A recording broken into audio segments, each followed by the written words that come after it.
Hello everyone. So hope the hangovers have been fully recovered and you're on the road to recovery from New Year's. I hope you had a great one with family and friends, whoever, and that you're off to a bit of a bang for 2022.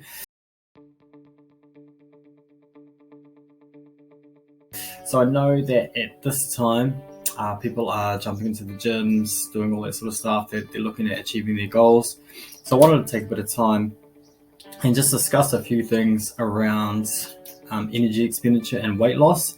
So I'm just going to do a brief video on a few things around that so that you can jump into your goals with a bit more clarity of how that all works. So first of all, we're just going to talk about energy balance. So what we've basically got is that when you read a lot of textbooks and things like that, or there's contradictory evidence about things. So I was just going to try and do like a real brief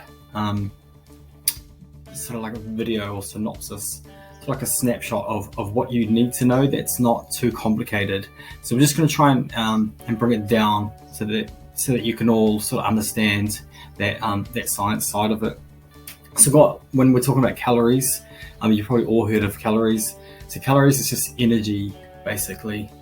Cool. So you have calories in and calories out. So when you eat food, drink anything, like supplements, anything like that, that's going to be calories in. And every food or drink is going to have a certain amount of calories in it, and which calories is energy. Cool. So you're eating, you're drinking, cool. And then when you're moving, or even when you're just staying still, lying down, you're actually burning calories, and that's called your BMR. But we'll get into that a little bit later. So basically, calories equals energy. Eating and drinking less than you burn will mean you're going to lose weight. If you match your energy expenditure, so if you eat and drink the same amount as that you burn, your energy balance will stay the same, so you won't lose or gain any weight. But if you consume more food and drink, supplements, whatever, than you burn, then you're gonna add weight. So there's going to be weight gain to that. So just got a side note here. So a lot of people think like the aging process, that's when you gain weight. So aging itself doesn't actually make you gain weight. It's that over time we do less physical activity as you age. You think about it, like when you're a kid, you're just constantly moving, playing sports, all that sort of stuff. You're having fun with your friends.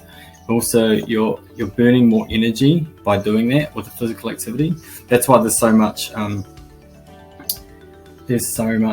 for physical activity, and that's why doctors, exercise physiologists, PTs, nutritionists will tell you, physical activity is really, really good for you because it helps you burn more. So that's itself. Aging itself doesn't actually make you gain weight. Rather, it actually slows your metabolism slows down through aging. Along with the physical inactivity, we tend to slow down over time. So if we can keep that up and then sort of reduce our calories as we age, then we're going to be in a better position to keep that weight down, and it's going to be better for your joints, everything like that. So your bodies pretty much need, just got a few notes here, energy for 3 general purposes and 1 sort of non-general purpose. Also, the three general purposes of energy that your bodies use energy for are, so you've got your BMR, your basal metabolic rate, or your basal metabolism. So you've probably heard that term BMR thrown around a little bit. So what that is if you're in a fasting state of 12 hours, so if you're typically like overnight, you haven't eating, so fasting is you're not eating. Your body's in a fasted state. Think about like if you have an operation and you're not allowed to eat. It's called like nil by mouth. So you're not eating for 12 hours. Your body's in a fasted state. Cool. Your basal metabolism that's what your body is using energy for. So it's the processes of like your heart pumping blood, All the little things in your physiology, your biology that are moving, the sodium potassium pumps, everything that makes your body work, your metabolism work, that's what your BMR is. So you're burning calories no matter what, even if you're just lying down sleeping, you're still burning calories. And that's one way your body burns energy or uses energy, is through your BMR, your basal metabolic rate. So there's also a resting metabolic rate, which all that is it's basically the same thing. So it's called RMR. It's pretty much like roughly 6% above your BMR, but that's when you're not in a fasted state. So say you're not sleeping anymore, you're sort of moving, but you're doing general sort of, you're cruising around, or whatever. You're not doing physical activity. You might be at the office working. So that'll be your resting metabolic rate. Cool. And like I said, it's roughly 6% above your BMR. So it's pretty much like the same thing. Don't get too caught up on that. Cool. The other general purpose of how your body uses energy is through physical activity. So think of anything like that. Your body, it works far harder at physical activity. So, if you go for a jog, your heart has to pump more blood, your muscles have to work harder, everything has to work harder, which requires more energy. So the harder you go, the more energy you're going to burn. So you can imagine if you could sprint. I know we can't because the energy systems can't allow us to sprint too long, but we know that if we sprint 100 meters, we're going as fast as we can. So if you could ideally sprint, like non-stop or whatever for like half an hour, your body would use an incredible amount of energy. But we can't do that. We slow down. But yeah, that's just like theoretically. Cool. So, but we slow down, but you're still going to be burning a lot of energy. So if you go as hard as you can for as long as you can, you're going to basically burn the most energy, but then that's quite detrimental. So you don't actually want to do that. You want to exercise safely, like at safe level. So there are guidelines and things that you need to work out for that. But theoretically, the harder you go, the more energy you're going to burn. But don't do that without getting proper guidance from either like a PT, like a qualified PT, someone who really knows what they're talking about, an exercise physiologist, strength and conditioning coach, nutritionist, whatever it may be. Go out and get that proper guidance from them. Cool. So we know that physical activity is another main or general way the body burns energy. The third one is through digestion, absorption, and processing of ingested food, drink, nutrients, things like that. Also, your body uses energy to break that down, called your digestive system. So that's why, like, if you've noticed you go for a run or exercise after you've eaten, or it was like drunk, like a heavy drink or something like that, your body's trying to digest that. So that's why pretty much you'll struggle to exercise on a full stomach, because your digestive system is trying to break all that down. So be careful of that. So there's another non-sort of general one that we can take a look at. You guys don't really need to worry about this. So it's through like thermogenesis. So like shivering, things like that are trying to keep you. It's like a survival instinct. So if you're out in the bush, and your body starts shivering, that's your body trying to protect itself, because you're too cold. It's trying to stimulate your metabolism, trying to keep you alive, and your body will use energy that way as well. But you don't really need to worry too much about that for the purposes of if you're trying to lose weight, really, or gain weight.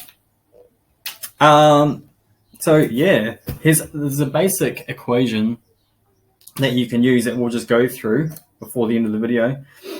So pretty much for males, there is, if you want to calculate your basal metabolic rate to know, say you've just, okay, you've gone to bed at, let's say, 10 p.m. and then the next day, you know, you've done a little bit around the house, you've done a little bit of office work, you haven't done any physical activity. You know, you just had a typical day, but you haven't gone out and exercised, and then you've gone to bed again at 10 p.m. the following night, so over a 24-hour period. So for males, they typically use 1 kilocalorie, so 1 calorie per hour or per kg per hour. And then you can work out what your BMR roughly is, like how much energy you're burning in one day. Cool. So if I just go on my calculator here, and I'm just going to type it. Okay, so I'm 75 kilos. Cool. So if I times that, if we want to work this over a 24-hour period, if I times that by 24, cool. So we know that 1 calorie per kg per hour. So I don't need to convert the 75 because that's going to be 1 calorie per kg. So I've got 75 there. So just need to times per hour. 24 hours comes up with 1800. So that's roughly 1800 calories. So not kilojoules, calories. There's a big difference there. 1800 calories per day, and that's without doing any physical activity or anything like that. So then if you went and did physical activity, you can add to that. But yeah, so that's roughly. But there are things that could sort of vary it by like 20 to 30% among different individuals. These sort of things could be like greater muscle mass can vary it, larger body surface area, male gender. So males typically have more lean body mass than females. Body temperature, fever or cold environmental conditions can affect that. Thyroid hormones, which is a key regulator of basal metabolism. High increase in BMR, high levels increase your basal metabolic rate. So you need to really take that into account with weight loss.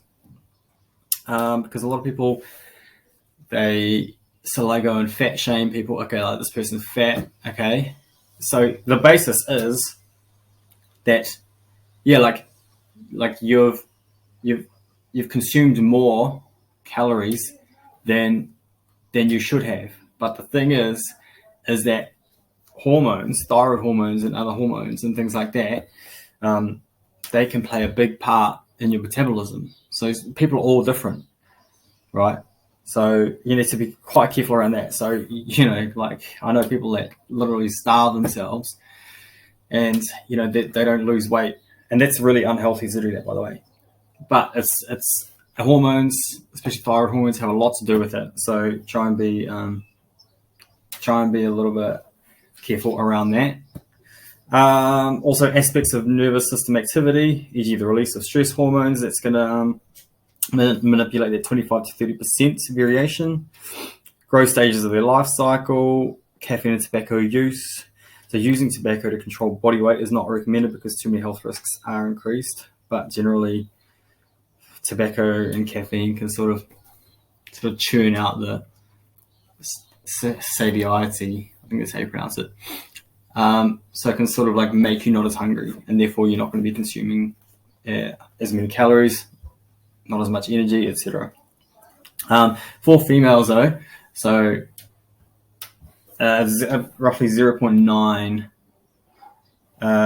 calories per kg per hour. Cool. So just go 0.9. Cool. Times. So if you have a 75 kg female, you go 0.9 times 75 times 24. So 0.9. That's 90%. Times 75 is the weight, and then 24 is the hours of the day, which comes to 1620. So 1620 calories would be your BMR for a 75 kg woman over a 24-hour period, roughly. Keep in mind what I just talked about, the 20 to 30% variation among individuals. Cool. So I hope that's clarified a little bit for you all going into the new year. So keep that in mind. and I'm going to do some more videos in it to help you out. If you have any questions, make sure that you drop a comment down below. And I'm going to have a brand new website coming out for you soon. So I'll make sure that I chuck that on Instagram and YouTube. And yeah, just keep subscribing, keep following, liking all the videos. I appreciate all your support. Have a great start to your new year, and good luck with your fitness journey, weight loss, whatever you're trying to achieve. If you need any help, sing out. Cool. Peace. See you.